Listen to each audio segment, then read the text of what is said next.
pictures. Okay, she's going to have to tell us about those. All right, everyone, welcome to Short History of the World. Our second half of the semester is beginning with class number 8. And I am assuming that everybody can see me and hear me and see the others in the cosmos. If they can't, please just let us know in the live chat right now, and we will correct that. But other than that, I think we are able to lift off. And this is the best part of the class, when things are all working. So, how is everybody today? Good, Malagai? Yeah, tired? Okay. And everyone else is pretty good for the start of the second half of the semester. Alex, why don't you grab a microphone there for a second and make sure we'll just do a quick test with Alex and see if it's working. Just turn it on, talk into the microphone like karaoke. And Alex, how are you doing today? I'm good. Yeah. What is the second half of the semester looking like? Do you have it in hand, or are you seeing a tsunami coming at you? Honestly, it doesn't look too bad. Yeah. I actually this morning in my earlier class, I spent like a good hour drafting up just like a list of literally everything that I want for the semester. Good. Long, Yeah. but it's simple in reality. Good. Time management for all of you is going to become more and more important as you head towards the final part of this semester. And what I wanted to do today actually is give you a sense of what's coming in the second half of the semester, because there will be more work. And then I'm going to continue on where we left off before the break. Is I'm going to take you beyond the golden age of Athens, which is where we ended with the last days of Socrates, and that really good discussion we had about what you would be prepared to give your life for in terms of principles, because we learned that Socrates in 399 BCE, in this golden period and this little peninsula, you can see on the world map, if you just go north of the Mediterranean, east of Saudi Arabia, Jordan, and Syria, and you will see the Peloponnese, and then near there is the Boot right at the edge. We're going to be getting into that today. We're going to be seeing a lot about the Roman world and about what I call the spells of our god kings. So we're actually going to be moving on to a new chapter today from Awakenings of Power, and we're going to look at this whole period, at least talk a little bit about it in terms of the recurring spell of our god kings. Meaning, spell, if you think about it, has a lot of different ways of explaining it. It can be a period of time. A spell can be almost a hypnotic kind of state that we can get into. And then if we pluralize it, spells of our god kings, then we can say that somehow there have been periods of time that keep coming back in our story. In spite of us awakening to freer thinking, these spells of god kings reemerge. And we have to fight that. But I'm going to show you how that worked, particularly through the story of Alexander the Great, and then the story of Siddhartha Gautama in India, who was the essentially founder, creator, inspiration of Buddhism, that became a very important part of the Eastern world.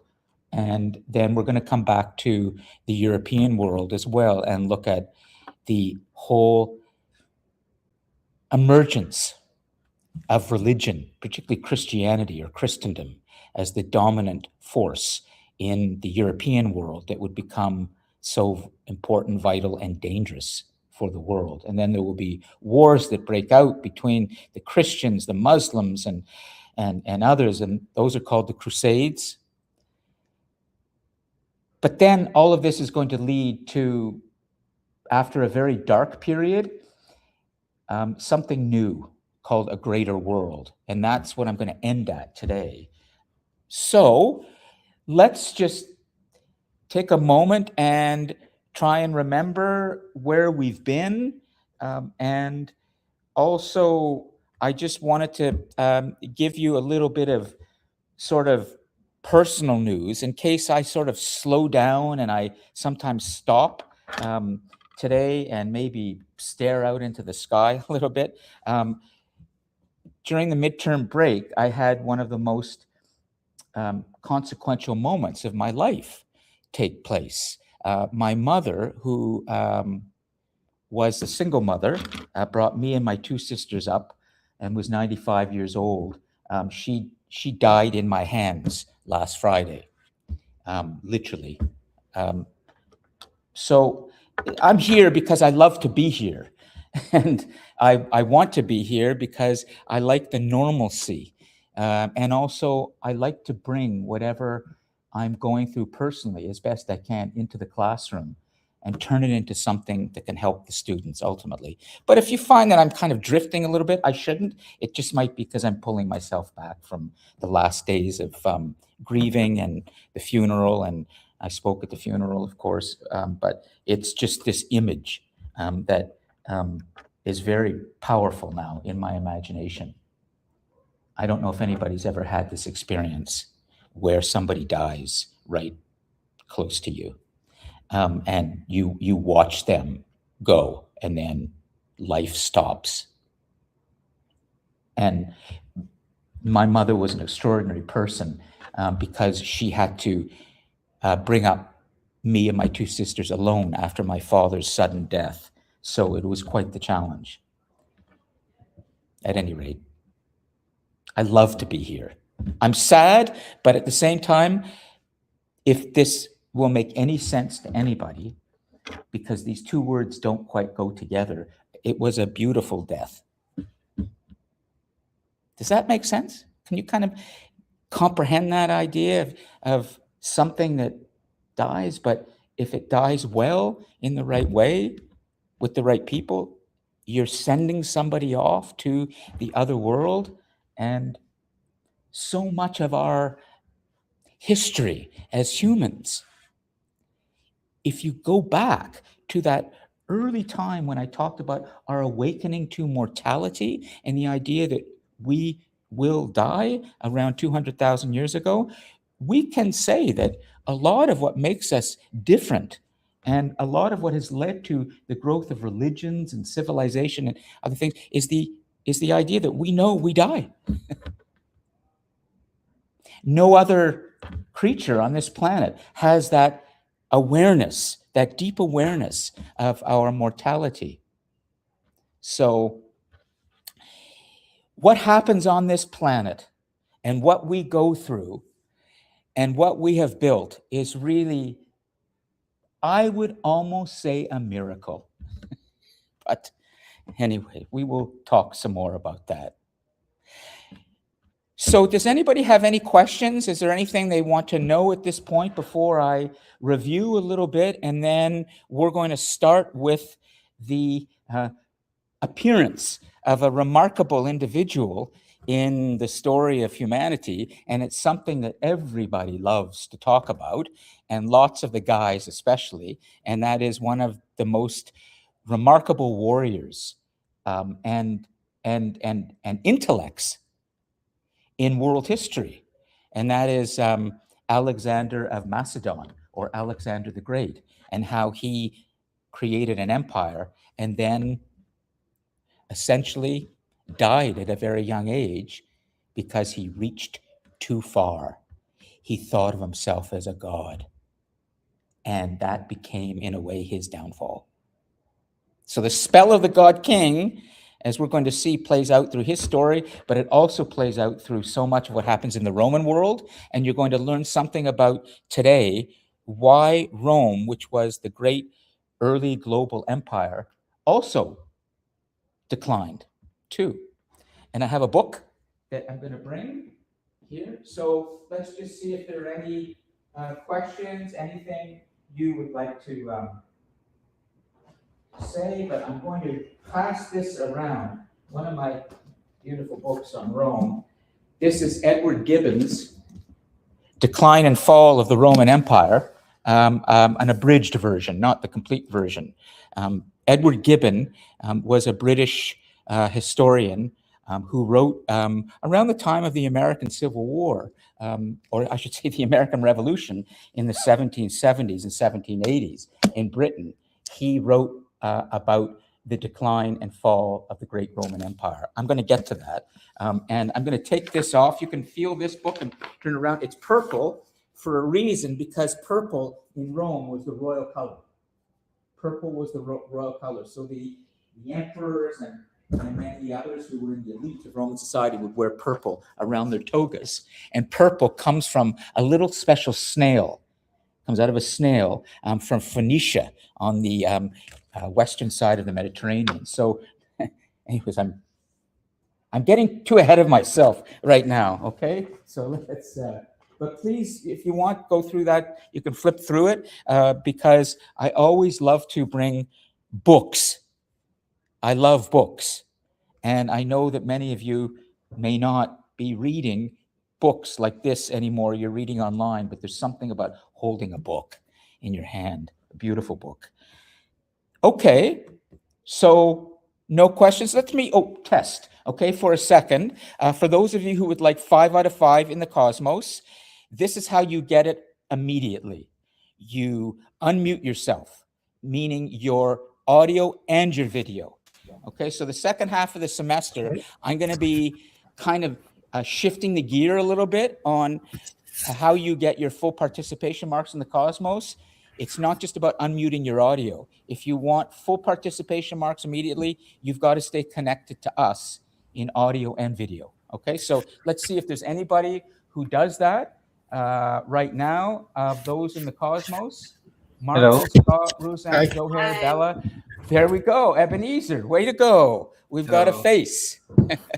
Lovely. You've got your 5. Just stay there. Now, Ebenezer, I just want to test and make sure we can hear you when you speak. So could you just say hello? Hello. And how are you today? I'm good. Excellent. All working. Okay. Nice. Here comes Samantha. Hi. Way to go. Very good. All right. So there are 2 full participants from the Cosmos, and no pressure on anybody else. But, you know, if you want your marks, you got to be able to participate a little bit more from the Cosmos. But as always, we're going to get our nucleus going here as soon as we can. Okay, I think we're ready then to really continue with the story. And if we have enough time, and if I can get through this a little faster, maybe we can put people into little pairs here, or we'll just keep this 1, 2, 3, 4, 5. That's one group right here, and we can have a good discussion about this. So let us remind ourselves of what a remarkable time in history. Oops, that's me. Sorry.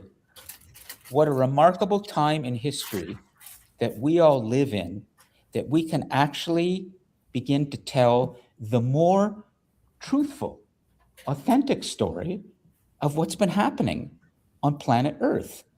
We have left the planet. We've started to see the planet as whole. We've started to ask the questions. What is the story down there? What's been happening down there? We have all, in our imaginations, all humans, more or less, have gone to the moon in their minds. That means that we now start to wonder, well, what is the bigger story down there? And what's been happening through all the millions and billions of years on this remarkable object, planet in space we call Earth? And what is remarkable is that there's this thing called civilization on Earth. Civilization on Earth is something that we've never seen in any other part of the solar system and beyond, in any other place. And we may one day, now that we are in space, begin to leave our solar system and begin to see that what are called exoplanets. These are these new kinds of planets we're discovering beyond our solar system, may have the same ingredients that have led to life here and us. But I think, and I will just say this before I move on, perhaps this is colored a little bit by the fact that I've just gone through a very intense life and death experience in the past days and have been reading religion, philosophy, talking, thinking. But I think that what has happened on this planet in terms of life and the rise of humans is a bit of a miracle. Now, let's try and understand this a little bit more, okay? As we go back to, oh, come on, you can do this. Yeah, today I'm,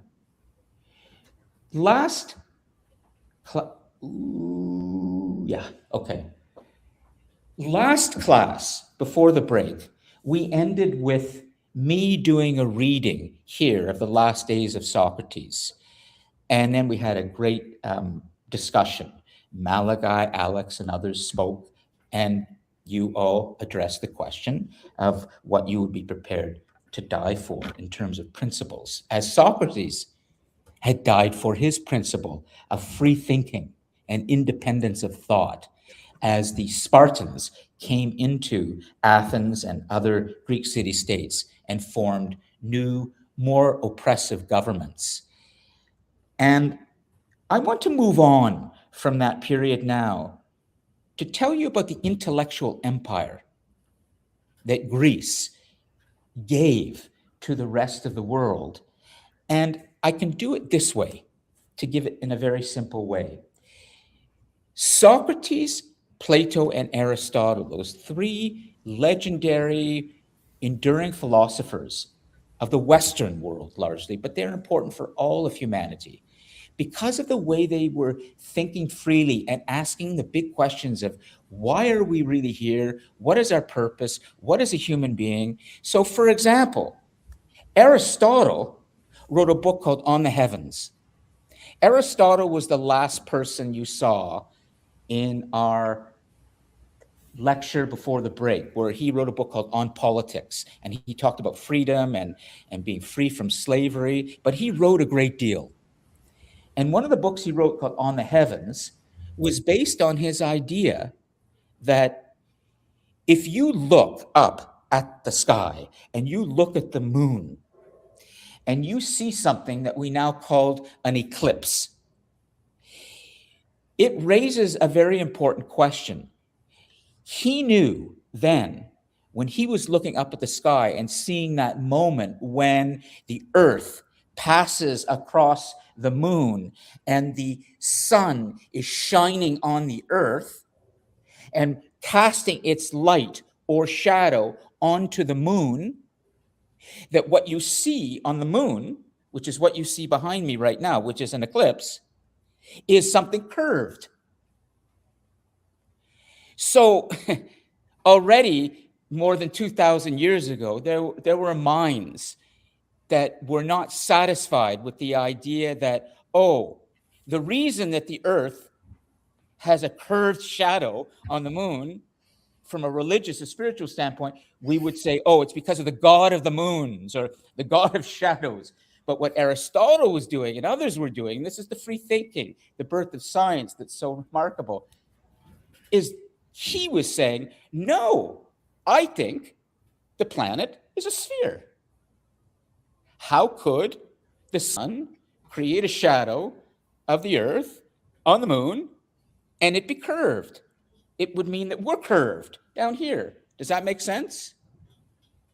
This is a remarkable way of thinking about the world, and it really is the basis of science and how we live today. And it is summed up in this idea. This is the end, really, of Awakenings of Power, the chapter, and I'm going to start with Spells of Our God Kings. But this is a wonderful line from H.G. Wells, who was a science fiction writer of the 20th century, a world historian, and an important thinker, wrote one of the first world histories called An Outline of History. And he said about this way of thinking, about the golden age of Athens and Greece, represented by these three philosophers. You are not awake to your own power. Now, I want to stop there for a moment. This is the climax of the lecture I was giving on awakenings of power. I want to make sure you understand this really big thought.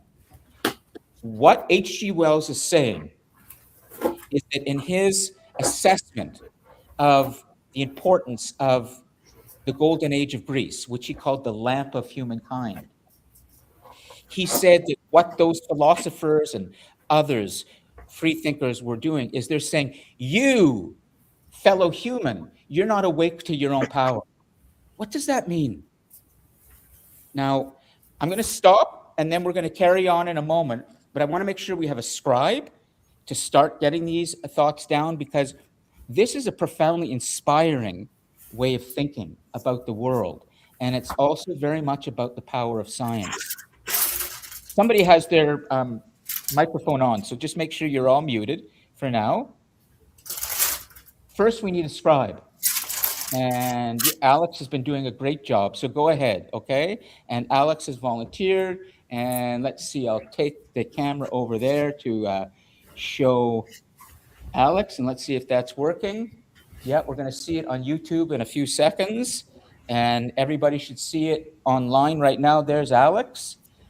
Okay, let's try something really fun, okay?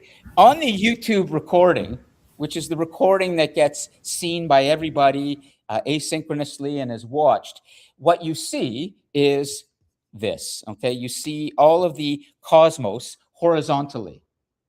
So let's try something fun. I'm going to give Alex a microphone, okay? And I would like somebody in the cosmos, either Ebenezer or Samantha, to tell Alex what to write. And then if you want to talk to them, just turn that on, okay? So let me just remind you of what I'm trying to do in this space.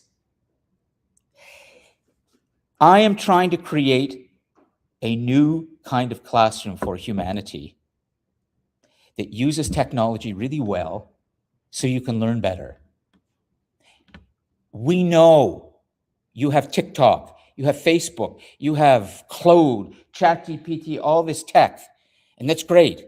But what you don't have is a great classroom that I think uses technology in a way that pushes the envelope. So that's what I'm doing. I'm really trying to do. So watch what happens now. If Ebenezer or Samantha will tell Alex what to write in terms of the answer to the question, you are not awake to your own power, what that means, we will have a person remotely telling a student in the global classroom what to write.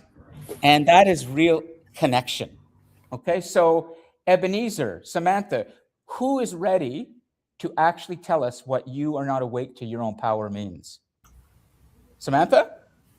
That could mean a few different things. Not being awake to your own power could be not knowing your own potential. Yep, you got it. Let's keep going. And what kind of potential might that be? That could be potential in academics, artistically, physically, mentally.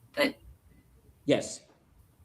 And does it have to do with the human intellect, the human mind as well? Somewhat, yes. Okay. I'm going to help you with this, Samantha, because you're on it, but I need to nail it for you so you really understand that it's actually more broad than just what you said. You're on it, okay? Ebenezer, you want to try? Unmute your video, keep your microphone on, and go ahead. Tell Alex what to write. I think it deals with like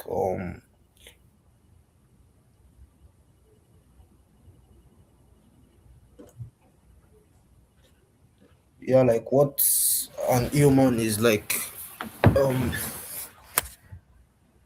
probably they're alive or like educationally Yes. and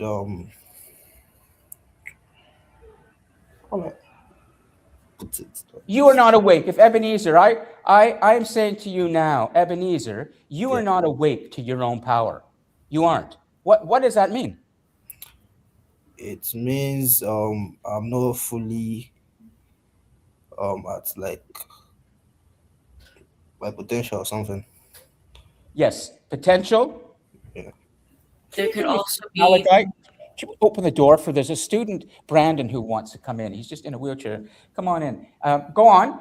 there So- is also the fact of not being awake to your own power is not knowing the effect you have on those around you, or how much you affect your surroundings. Good.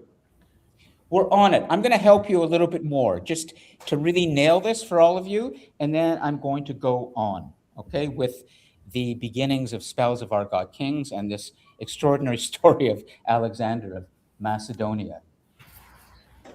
When H.G. Wells said this, what he meant was that when we humans apply our critical thinking and our persistence, our concentrated thought, our mental powers on understanding things, problem solving, what's happening in the natural world. Why does, when there's an eclipse, does the earth cast a curved shadow on the moon? What he was saying was that we humans, we can solve any kind of thing when we think deeply about it. We have this thing called the human brain that has enormous power. Samantha, Ebenezer, and others. And instead of creating stories about what has happened on Earth, which do represent something beautiful about the human imagination, but that's not enough for humans. We humans want proof. We really want to know exactly what's happening in nature. Why have things been changing so much on the planet? What exactly is intended for us on this planet? We want to know more with this kind of concentrated, hard thought, and that's really science. That's the idea, that we want to know the truth and have proof for it. And so the power that we have is our ability to think hard and deeply and probe into something and ask deep questions about why and how. And that's a way of thinking. That's what H.G. Wells meant. And when you become awake to that, when you embrace, is another very important term, when you embrace the gravity of stillness. Remember, gravity is a huge force, but gravity, the gravity of stillness is when you can hold yourself still and not be distracted by so many things. Your phone here, your laptop there, your mind is going, but when you can sit still and begin to really concentrate, you can actually start to tap into a great mental power that's going to help you and it's going to help others. Does this make sense? This is the idea of not being awake to your own power and wanting to be awake. Now, this was a very high thought, this idea of not being awake to your own power. But in the 300s, through the 200s BCE, before the present era, there was a country just north of Greece called Macedon. And it was a little bit backward, but very militaristic, the way Sparta had been. And it had a king named King Philip, who had been fighting against the Persians. If you look, for example, at the map of the world right now, and you take your eyes to, here, I'll make sure that this is, sorry. Take your eyes up to Greece right now, just that little peninsula sticking out in the eastern side of the Mediterranean towards Turkey. And just north of Greece, there was Macedon and the court of King Philip with his son Alexander. And the Persians were the great power of the day. They occupied what is now Turkey. At that time, it was Asia Minor, ruled by the great Persians, like you might have heard Cyrus, for example, or Xerxes, the emperors of the Persian world. And Philip, being an enterprising warrior who believed very much in the idea of conquest, he was also highly intelligent, and he recognized that in order to educate his son properly, he should bring from Greece one of the philosophers. So this is a very famous image. I tried to find one that was really nice and sort of contemporary and clear. We, of course, don't even have a painting or a picture of this, but this is Aristotle behind me. And next to him is Alexander the Great. And we know for a fact that Aristotle became the tutor to Alexander. And Aristotle brought to Alexander, who will become one of the most important conquerors and warriors in all of human history, he brought to Alexander these ideas about not being awake to your own power, about the idea of science and technology and conquest, and that if you can imagine it, if you can believe in it, and you have the support for it, you can do anything with the human mind. So this kind of thinking filled Alexander's mind as he was growing up. And as a teenager, he was not only learning about these important philosophical concerns, but he was also being educated in the military and warrior arts. And this is what makes him so interesting as a figure in human history, and why we have to, sorry, I'm just so gentle with this scroll today. This is a relief, an actual relief of Alexander on his legendary horse, whom he actually he wanted to even join him in ruling when he began to expand his empire. But in the course of a few years, in his 20s, he's going to do something that no other human being has done in human history. And all emperors, all kings, many warriors coming after him, whether it's Napoleon, whether it's Julius Caesar, or others, will look back on Alexander as an example of what they wished they could do in terms of creating an empire.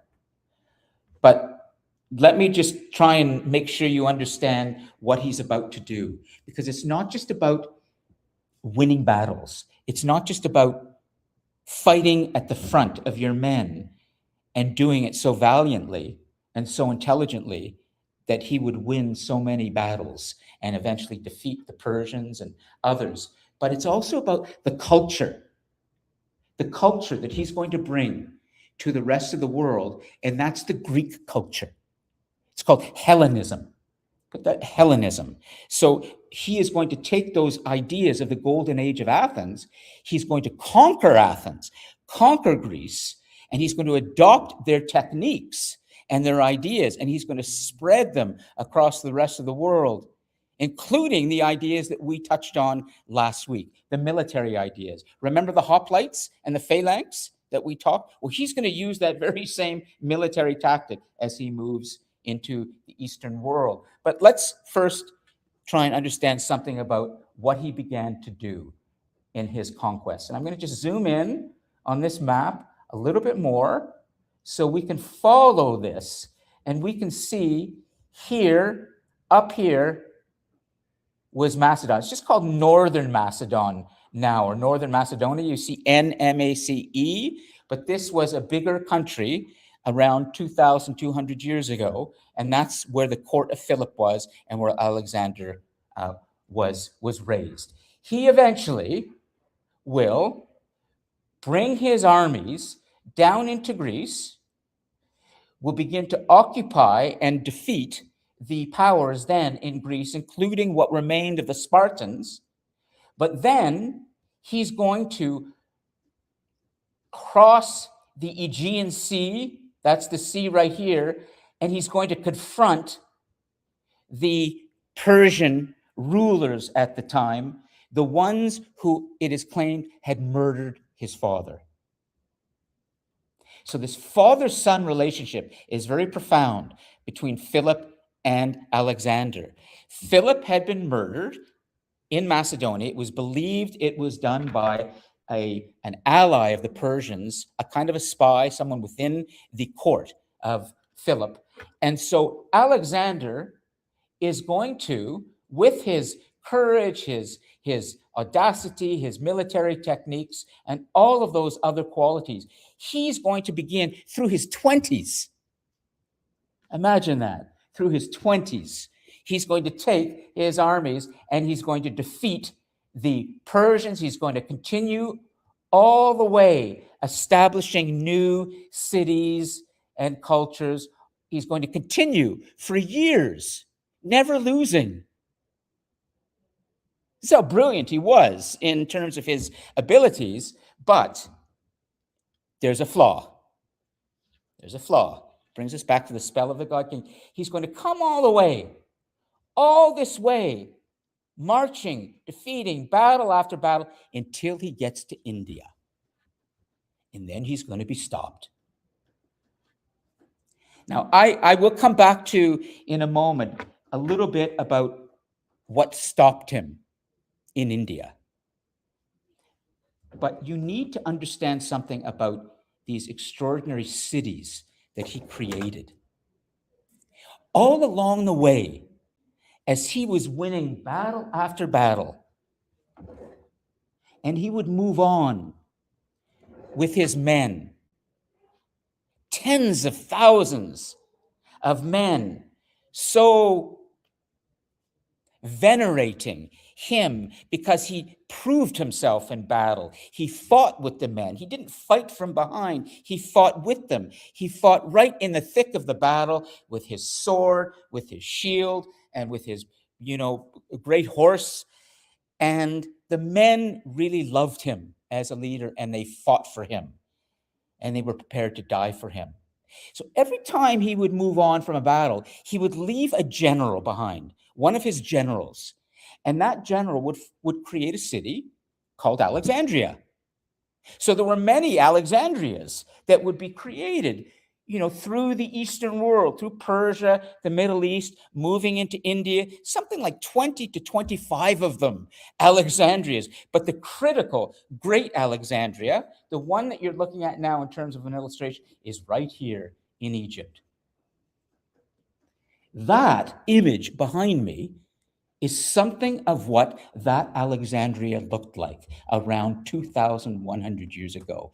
It was a kind of New York, a kind of a London, because he did something that probably no other ruler had ever done, no other general or conqueror had ever done.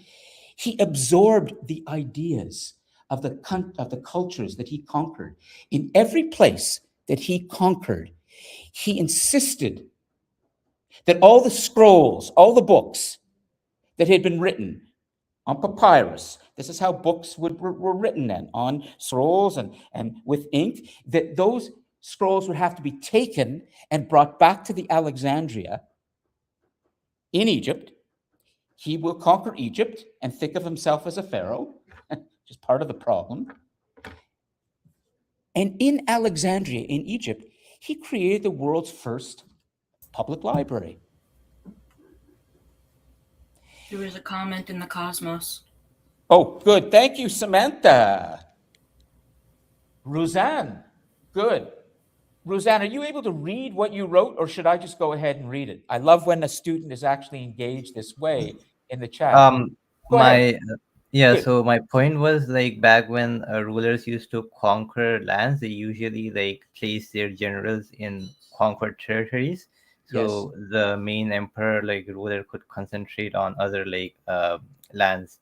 So when Genghis Khan went on a conquer, he placed his generals in the Middle East, in China, Central Asia, Eastern Europe, and Yes. those generals then like later on broke up and created their own kingdoms, and they assimilated in the local society.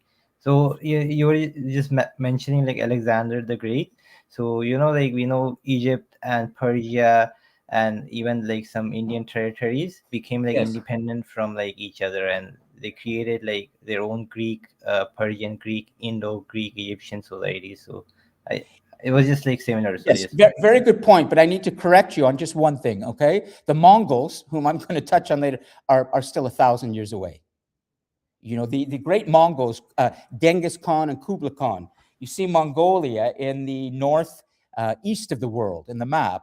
Eventually, they are going to, through perhaps some of the most brilliant war techniques and battle techniques, where they fought from the backs of their little horses with their bows and arrows. They're going to come down from Mongolia, and they're going to conquer China, and they're going to establish one of the great land empires in the world, going all the way into the Western world. But that's not coming for 1,000 years, Ruzan, the Mongols. Okay, we're talking about 2,100 years ago. But I will get there. Okay, but you're right that the Mongols too will do something like Alexander in terms of conquering, but also absorbing cultures. But Alexander did this first. And that's why he's so significant. Also, the Mongols, as we will see later, they left very little in terms of buildings, monuments, and they certainly didn't have libraries. But because of the impact of Aristotle and the golden age of Athens on Alexander's mind, he was very interested in knowledge. Knowledge is our destiny.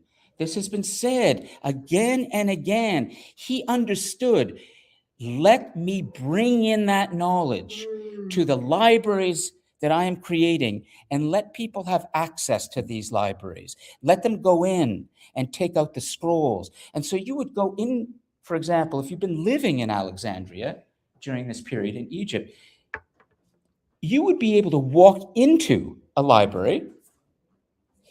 You would be able to go to a shelf, and instead of having books on the shelves that you would take, there would be scrolls, wrapped up, and you would take that scroll out, and you'd go to a table with others, and you could sit and you would and you could read about philosophy, astronomy, science, technology. Even in the library in Alexandria, there was an autopsy room.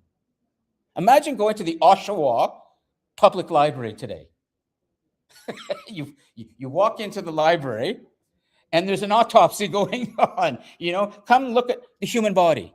Come sit on a bench and listen to a scholar, a medical scholar, talking about human anatomy. And we're going to open up the body, and we're going to show the ligaments and the heart and the brain and the bones, and we're going to understand how all of this fits together. This is something so beyond the way we think now. We could never do that. But actually, they were doing that. They were thinking in those terms. And it's because of the impact of the golden age of Athens on the mind of Alexander and what he was doing. Now, I mentioned to you that in his long campaign across the Eastern world, establishing all of these Alexandrias and what became an empire, a Hellenistic empire. We call it the Hellenistic Empire. Hellenism is Greek, Athenian, free-thinking ideas. Alexander overreached.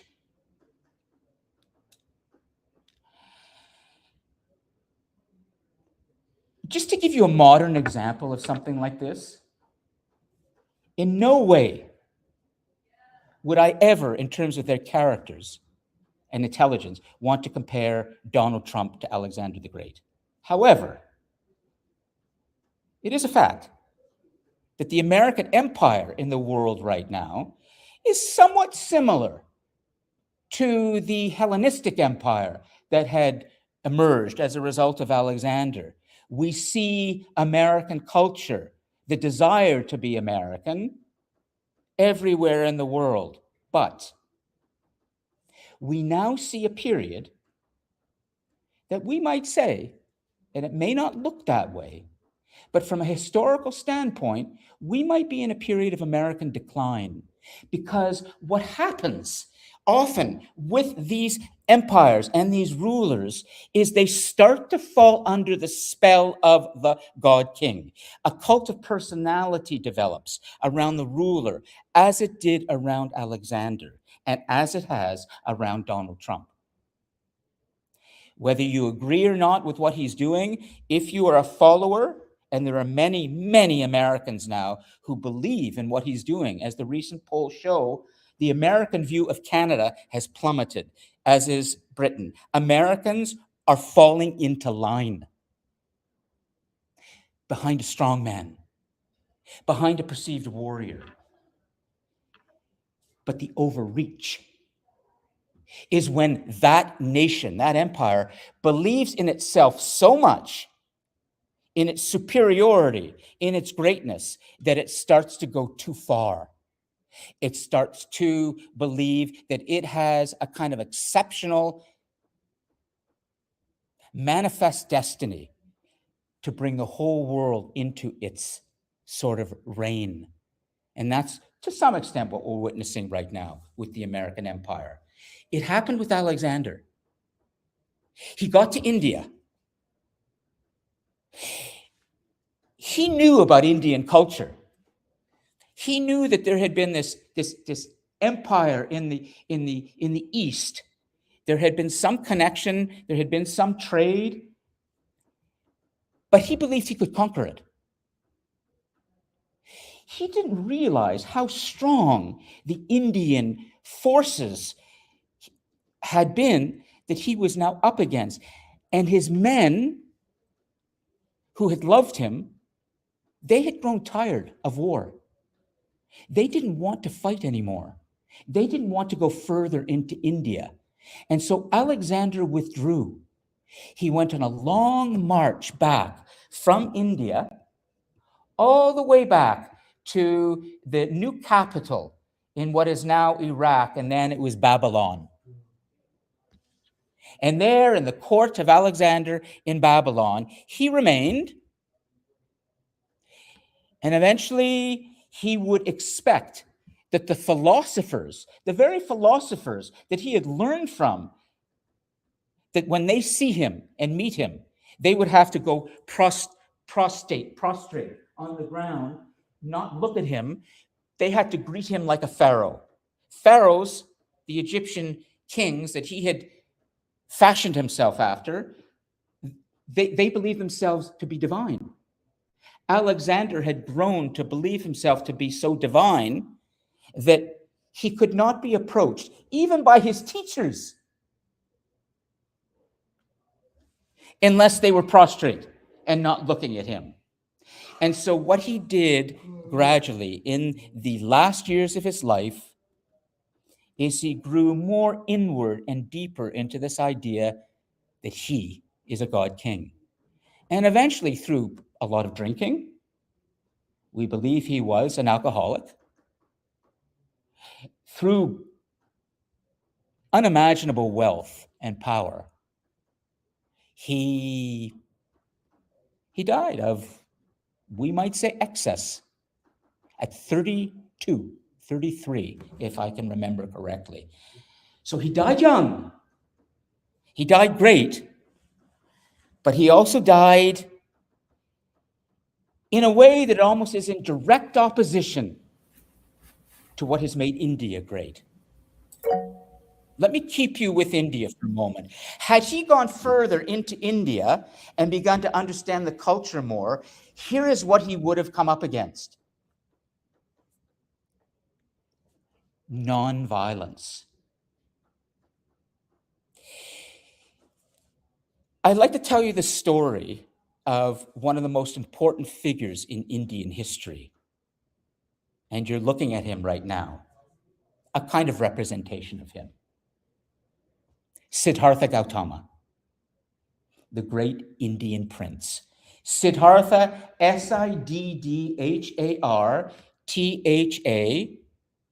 Gautama, Gautama.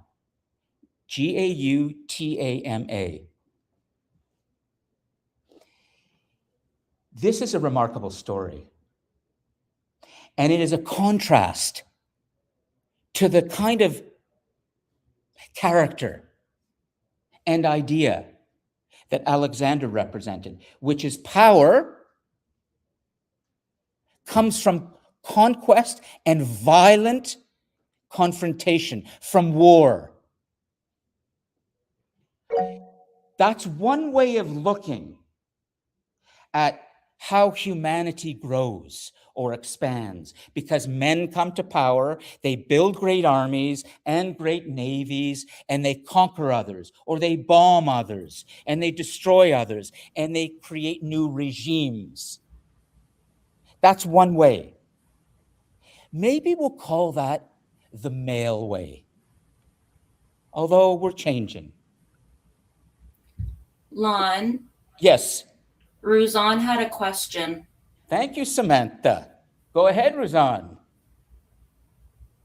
I have a question. Didn't Romans and Greeks worship kings as gods, or it was just like in Asia? Are there? Say that again, Ruzan. I didn't hear you clearly. Didn't Romans and Greeks worship kings as gods, or it was just like specifically for Africa and Asia? No, as I've tried to show you through previous lectures, and I will show you even more today, all cultures, Ruzan, have adopted the God-King model. All cultures, except there are certain cultures that have tried something different. And that's what I'm about to show you now with India. Okay? So just listen closely and you will see. But to answer your question, we have seen God Kings in Africa. We've seen God Kings in the Americas. We've seen them in what is now Europe. I was asking. China. I was asking this because you said like people like when they came in front of Alexander, they bowed and did like they bowed to him. So I was like, didn't this happen in Romans and Greece too, or? Yes, I wish it happened in Greece to some extent, but it was the golden age of Athens that gave us a different way of looking at this. But you're going to see it. If you just hold on when I get to Rome, you're going to see it play out in the Roman world very much so. And it's also going to be part of their downfall through the story of Julius Caesar and Augustus and the emperors and the end of the Roman Republic. So just hold on, okay? I'll get there, okay? Rome is still to come. Yeah, but good question. But I want you to see a contrast. And I want you to be able to ask the question, when we talk about the spells of our God Kings, why have humans often defaulted or allowed themselves to default to this idea of a God King? And where have the alternatives been? Where have been the other way of thinking, the more creative way of thinking that has brought us ideas that are different? Because the fact is, in the world today, we live in a world that is largely driven more by what you're going to hear from Prince Siddhartha Gautama than Alexander, in terms of our growing disgust with war, our growing belief, in spite of the fact that wars are happening all around us right now, we no longer believe that war is normal today in 2026. We accept that violence and war happen. Nobody would deny that. But what we don't accept anymore is that these things are normal, that they are inevitable, that they will always be part of our societies. Each and every one of us now has a part of us that believes we must respect each other and not kill each other. We men no longer believe, as we used to, that to demonstrate our bravery and our courage, we must go to war. We must go to battle. We must fight valiantly and die courageously. That was the way to achieve glory We don't believe that anymore because our weapons of mass destruction are so great that it seems like war is becoming more and more pointless. So I had a question. That may seem strange, given the way we see the world right now, but in our minds, war has become something we want to get rid of, not something we just accept. Does that make sense? Sir, I had a question. Okay, Ruzan, hold your questions, okay? Sure, Just a sure. second. I just don't want to fall behind, okay? Put it into the live chat, and we will take it up in the live chat, okay? And Samantha, thank you so much for staying on top of the live chat like that. That's excellent, okay? Let me tell you this story, and then perhaps we'll stop and we'll really talk. India broke the God-king idea in the same way that the Athenians also broke it too with democracy. They gave us another way of thinking through the story of this prince and the Indian emperor named Ashoka. Let me tell you what happened. Take a look for a moment at the Indian subcontinent. You can see it on the map, and I'll just zoom in a little bit more, okay? This is the part of the world right now. If you look at this part of the world, India and China, do you know how many humans come from that part of the world today in 2026? 1.5 or 4 billion people in India, another 1.3 billion people in China. Do the math. 1.4, 1.3, that's 2.7 billion. How many humans are there on planet Earth right now? About 8. So a lot of humanity comes from right there, India and China. And so in order for us to understand something about world history, if we don't understand India and China and their impact on us today, we, in a way, are ignorant. If all we do is understand United States and Europe, Canada, that's a kind of a Western conceit that somehow we are the ones who are most important in the world. Well, it is true. The United States has the firepower. It has the military. It had the idea of democracy that has now been so degraded by Donald Trump that now we question whether democracy will ever survive going forwards. That's where we're at in the world right now. Donald Trump is going to seek a third term as American president. He's made that very clear. No president has ever done that in the United States, but he's going to create new constitutional amendments for himself, and his supporters will say, yes, go for it. But that's not power. If you look around you today, even at this campus, how many Indian students do you see? How many Chinese students do you see? A lot. I'm married to a woman from Hong Kong. These are two incredible cultures in the world that must be understood. India can be understood in a very simple way through the story of Prince Siddhartha Gautama and Ashoka and the emergence of Buddhism. Around the time that Alexander was ending his campaign in India, there was a ruling dynasty in India that created a new kind of leader called Ashoka. Just before Ashoka came to power, there was a new way of thinking in India that is going to have growing impact on the Eastern world, not just India and not just China, but on all the countries in the Far East, whether it's Indonesia, whether it's Vietnam, whether it's Cambodia, the Koreas, the Philippines. Imagine this. There was a prince who lived in wealth, like Alexander, He came from a family of wealth. He lived in a protected court. But here's what he did. Instead of training himself to be a warrior of conquest, with his sword and with his shield and with his horse and with his men, he asked himself some questions.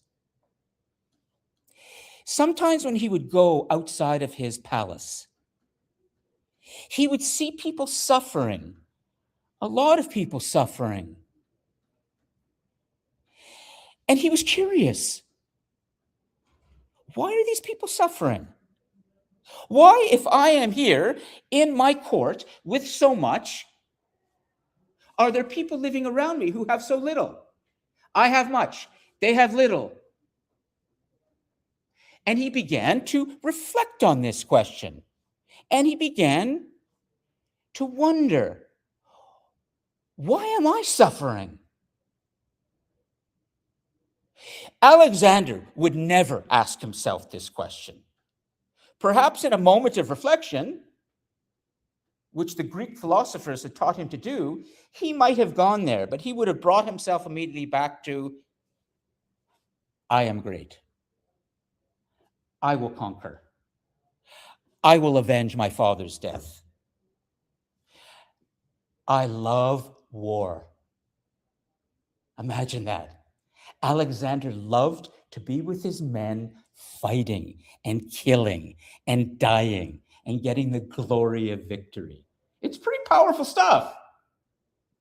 If any of you have ever served in the military or have done basic training or have relatives in the military or have, God forbid, lost people in war, you will come to understand that men and women eventually, when they start to fight hard in war without alcohol or drugs to help them, because drug addiction in war is pretty extreme. It helps you. But if you're sober, you do it for your brotherhood.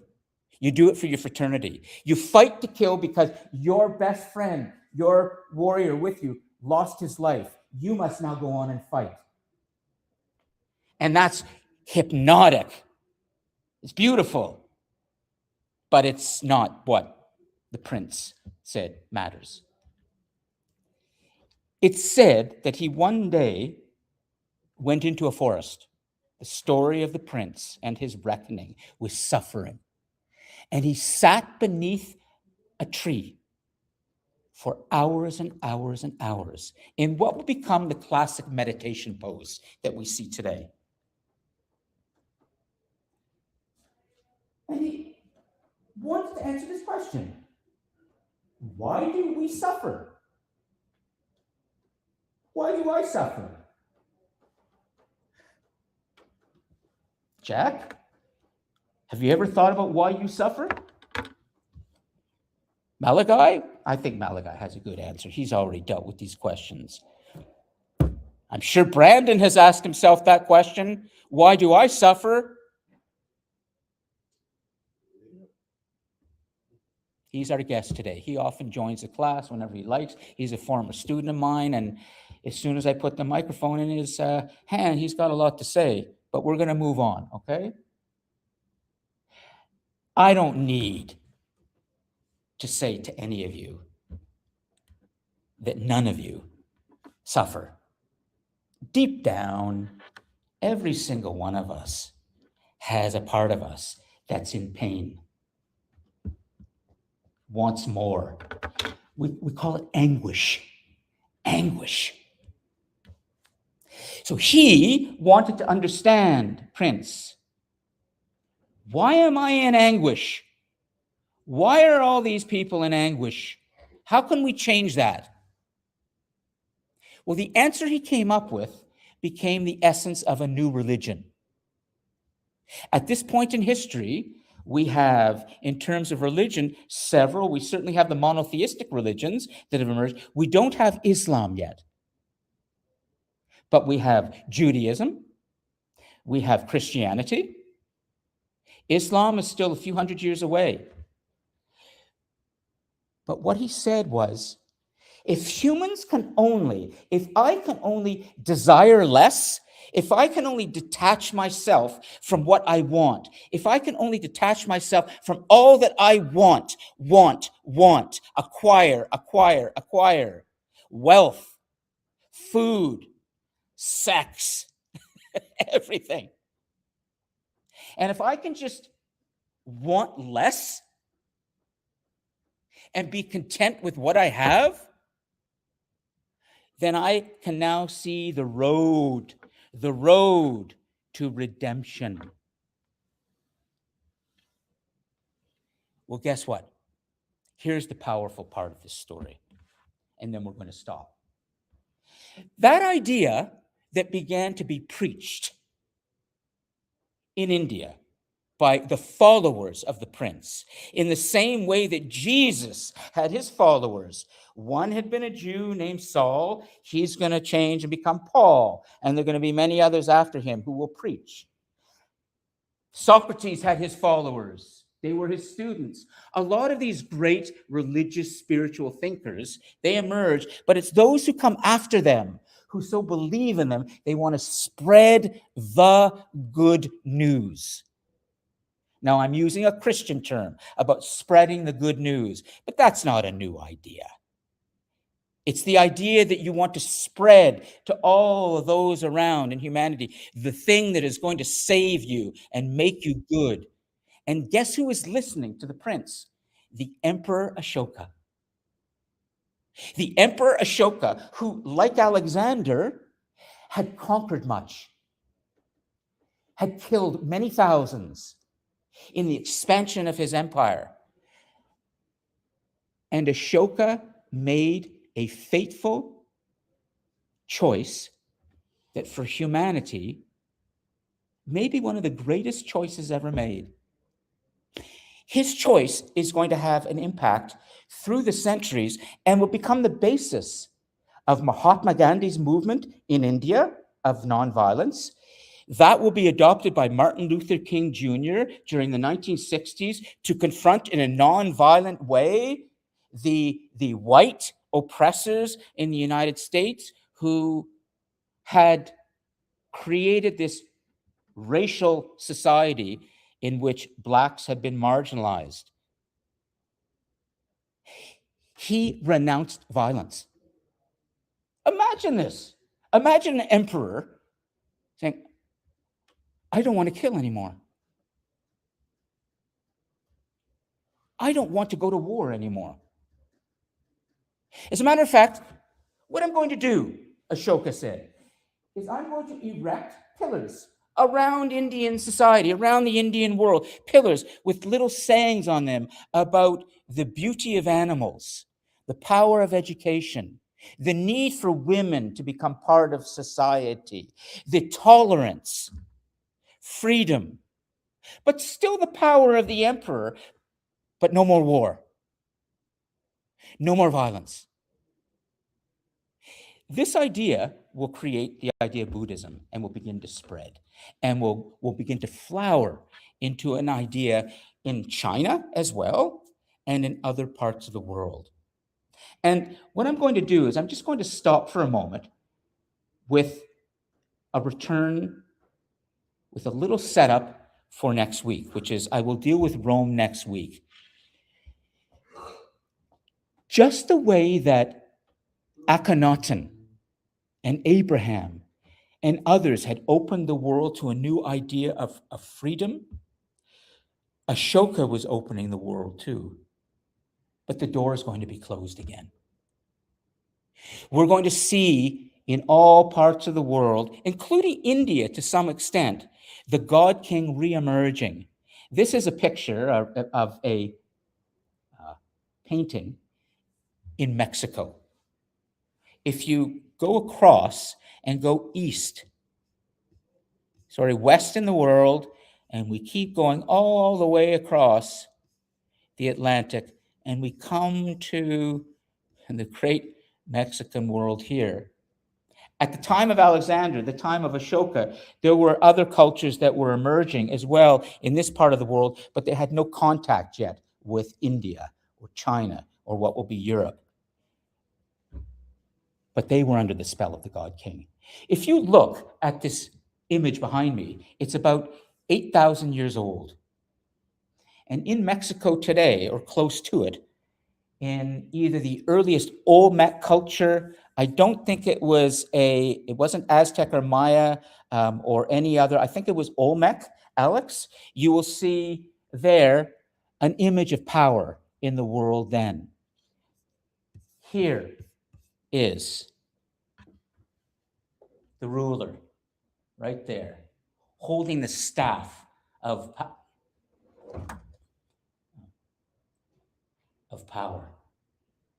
And here is the supplicant, the lineup of people coming to him, pleading with him for something, for a decision, for food, for anything. Will I be permitted, God King, to do what I believe I must, but only when the God King chooses to answer will the supplicant be allowed to get up and carry on.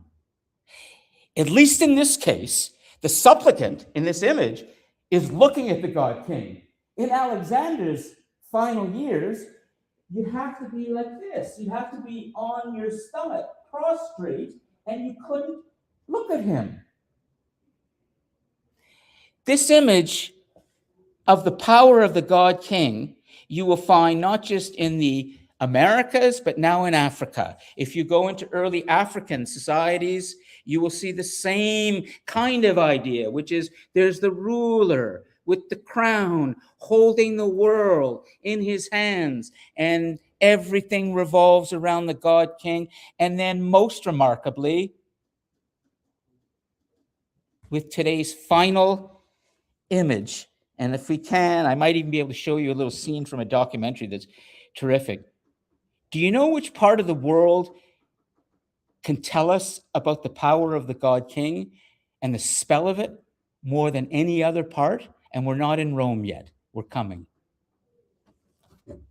Of all the parts of the world, right now you're looking at a very famous collection of terracotta soldiers. They're called the Terracotta Warriors. About 8,000 of them that we've discovered in a part of the world. And they tell us something about the spell of the God King and about what's called the God King's mandate from heaven. Which country, which part of the world do you think these terracotta warriors and this haunting, powerful force of the God King is greater than in any other part of the world? Sure. There it is. I didn't even need to take the microphone to him. China. China. Now, are you aware that today China is, next to the United States, the great power in the world? 4,000-year-old civilization. Are you aware that today China has a leader called Xi Jinping? China is officially what is called a communist country, but actually it too has a cult of personality that revolves around Xi Jinping. Xi Jinping, like Chairman Mao, the 20th century, who helped create this new kind of China, he writes little books that are handed out. People memorize what's in them. He has now sought and won power for life. He has power for life in China. He's been given that. You may ask yourself, why would this great civilization of people today, 1.4 billion of humanity, give so much power to one man and his small Politburo, as they're called, of older men around him, just a few, all sitting in Beijing? Well, some of it has to do with the spell of the God King. Because guess what? You go back to the beginning of China, when China was formed from all these warring states, and you will eventually come to a singular individual like Alexander the Great, and his name was Shi Huangdi. SHI dash HUANG dash DI. Shi Huangdi. Oh, was he extraordinarily intelligent and brutal. When he died, it was believed by him that he must make sure that he takes with him to his grave that consists today in China of what's called a necropolis. Necropolis, a necropolis. It's an underground city built for the sake of containing the body of a divine ruler. It's exponentially larger than the pyramids. The pyramids were built to contain the pharaohs. 20 square miles underground in China, we have begun to discover over the last decades. 20 underground. And what we've begun to discover underground are all these terracotta warriors.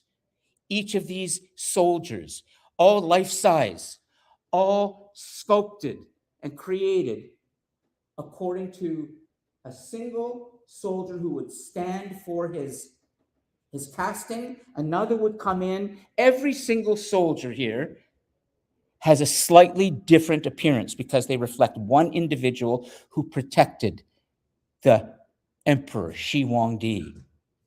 And we have discovered 8,000 of these terracotta warriors that Shi Huangdi took to his grave to protect him in the afterlife, just the way they protected him in life when he was alive. As a matter of fact, we've begun to discover where his body is. It's in a huge chamber underground in which these soldiers were surrounding and has all sorts of rooms in it. And there's one room in it, and his body, we believe, is there. And it has mercury, a little river of mercury flowing through it. It has on the ceiling, we believe, little mercury stars that Shi Huangdi is looking up to, as if the universe revolves around him always.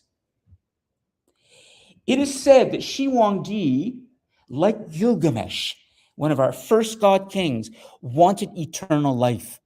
He wanted to live forever. He wanted to have an impact on the world forever. And so he started to take mercury. He started to swallow mercury. He thought mercury would give him immortality. He was wrong. It made him sick. He eventually died of that and other causes. But here's what I want to leave you with. Next week, I promise all of you, you're going to see something about the spell of the God King play out in the Roman world, but we'll get to that next week. Let me come back to Shi Huangdi of China. Do you know that the Chinese today have the technology to be able to see very clearly into this chamber what's there? They know his body's there. Now, the Egyptians, you saw King Ramses. Remember King Ramses lying in the coffin? That great Egyptian king with the little bit of red hair. And the Chinese don't want to recover the body. They don't want to bring the body up.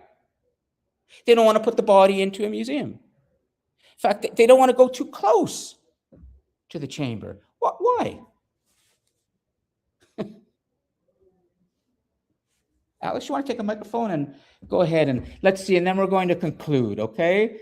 Why, if we know that These terracotta warriors are there. We're taking the terracotta warriors out. There's a big excavation site. You can go today to Xi'an, not far, the eastern side. So why don't we go get his body? Alex? They're under the spell of the God King. That's what I think. I'm not saying necessarily that that is exactly what is the case, but we have to think about this. Is it possible that they don't want to disturb the body, not because, like the Titanic, just leave it there, don't bring it up. They don't want to disturb it because they're still afraid. I'm just asking the question. Alex, you think it kind of makes sense? Or do you think, if you've got the tech, you got a body lying there in a coffin, and so go get it. It's just a human body. We saw with King Ramses. It's just the same mortal body. What's the big deal? Jack, go ahead. Yeah, if they are afraid, let's just say, okay? Jack, what are they afraid of, if they are?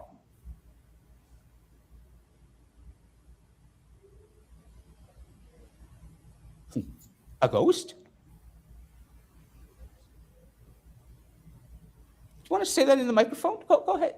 They're scared of him. They're scared of him coming back. I think that's a pretty good answer. Could you put that on the button? Jack, don't get the body. We're scared he might come back. If that's true, if the spell is so great,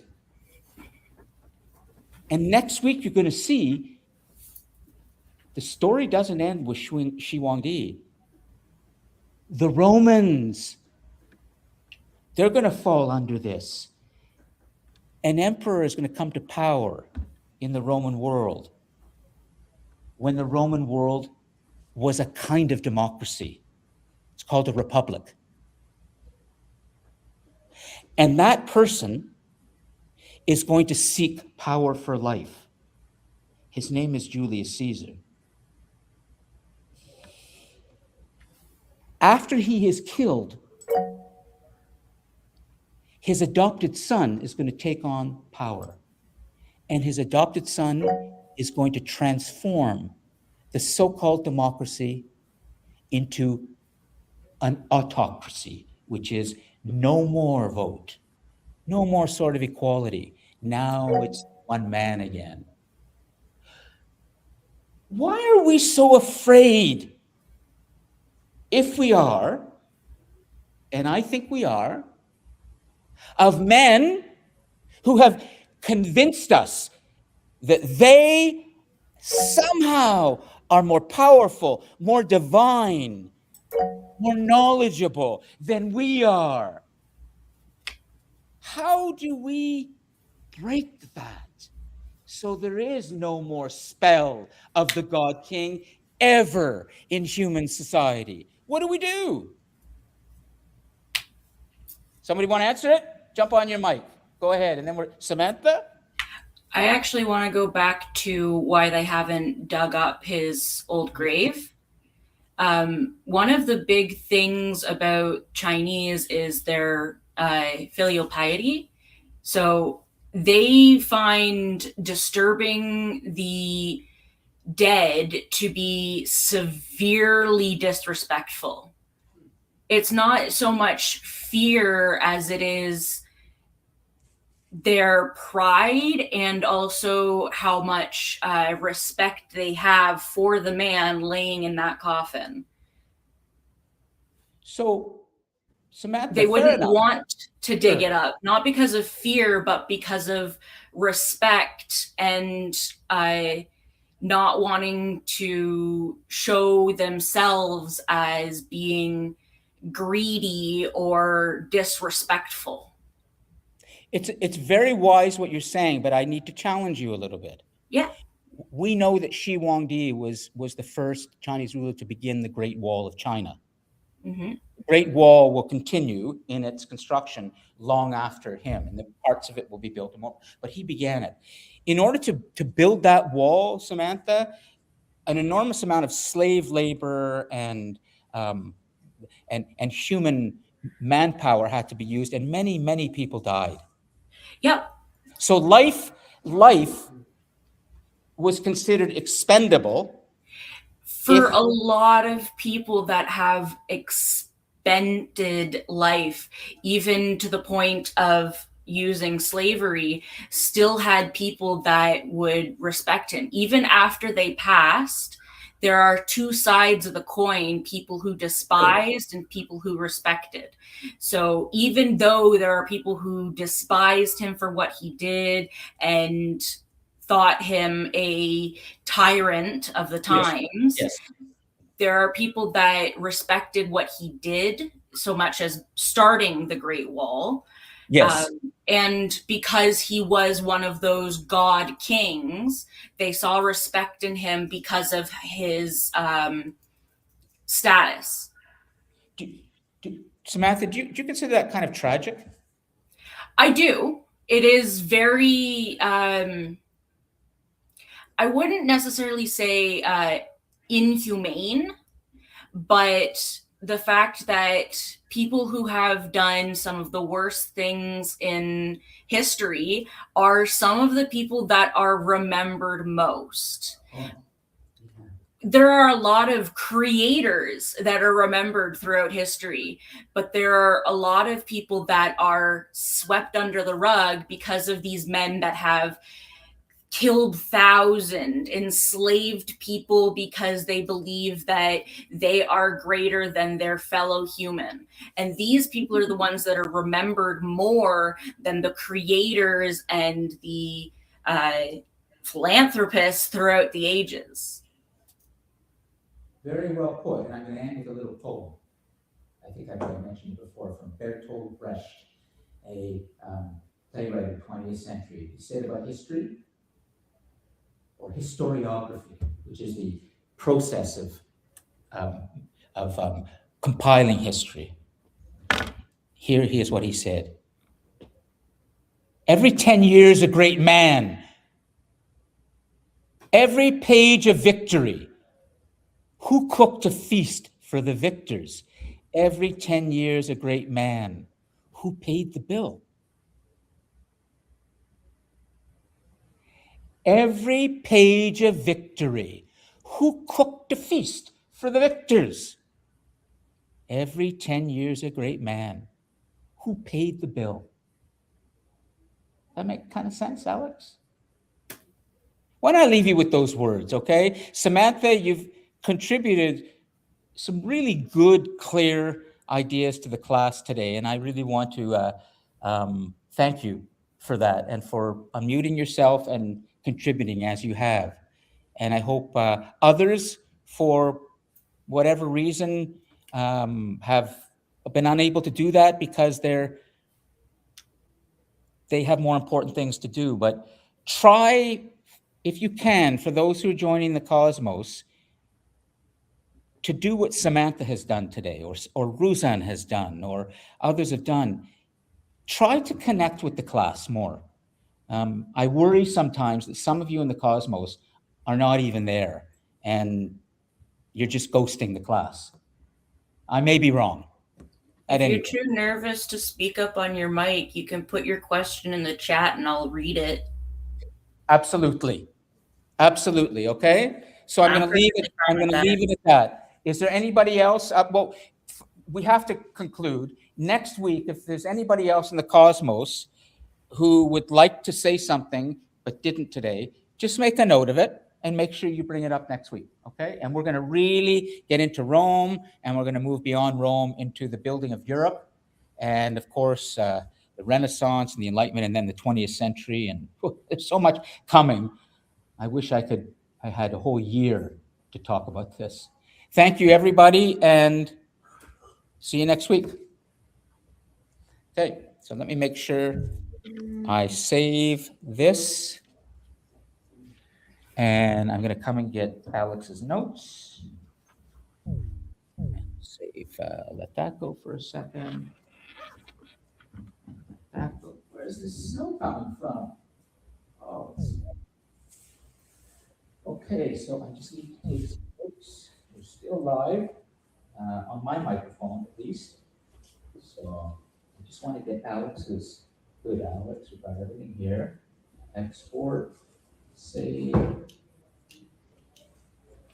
going to go to the USB stick. And then I can pop this up into the folder. USB, right? Save. Saving. Alex's notes. Just a second. And there we go. We got that. We have this. I'm going to save the chat, which is where, yeah, I've got my glasses here. So the chat will be saved from here. Yeah, good. And to do that, I'll create the PDF there, export as PDF, put it there so we're safe. I've got the notes, I've got the chat. So now I can completely shut down. Take care, Samantha. I wanted to say one thing before I left, Sure, and go that ahead. is I prefer Mantha. Oh, you prefer Mantha? Okay. Then I will call Mantha. I never know as people identify themselves on their icons. Sometimes it can be different. So Mantha it is. Yeah, my legal name is Samantha, but I do prefer to go by Mantha. Okay, Mantha.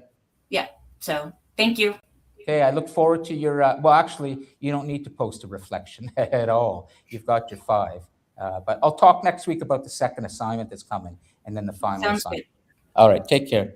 Have a good weekend. Yeah, bye-bye. Okay, so let's end this, which is stop the live stream.